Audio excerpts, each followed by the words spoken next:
Si vous voulez apprendre le crochet, vous êtes au bon endroit. Aujourd'hui, on va apprendre à faire des cottes et il va falloir comme base un rang de mailles serrées. Depuis le début du mois, on apprend à faire des points et à chaque fois, il faut piquer dans les deux brins. Donc on passe le crochet toujours ici, dans les deux brins, donc dans cette espèce de petit trou qui est, hop, comme ceci, qui est déjà fait. Et là, cette fois, ça va être différent parce qu'on va devoir le passer simplement dans le petit brin, le deuxième, donc c'est-à-dire que celui qui est au fond. Et on va venir faire une maille serrée au-dessus.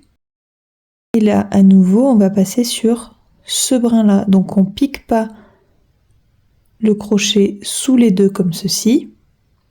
On le pique vraiment dans le deuxième brin, donc celui du fond. Et sinon, la maille serrée, elle est exactement pareille. Et vous allez voir que ce petit changement, il va vraiment faire un point très différent. C'est-à-dire que ça va faire un point un petit peu plus élastique. Alors pour le dernier, justement, pour que ça reste quand même droit et que ça fasse joli, généralement dans le dernier, on pique quand même dans les deux brins, comme ceci.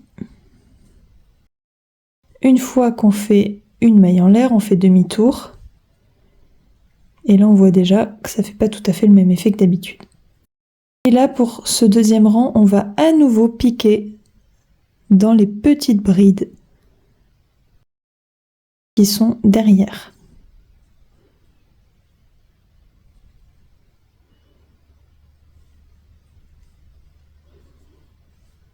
Vous faites ça, vous montez en entier et à la fin ça donne donc un résultat que je vais vous mettre par-dessus en photo et ça donne vraiment un effet souvent qu'on utilise pour les manches, pour les cols ou parfois pour qu'il y ait un côté élastique, donc vous pouvez l'utiliser pour plein de choses.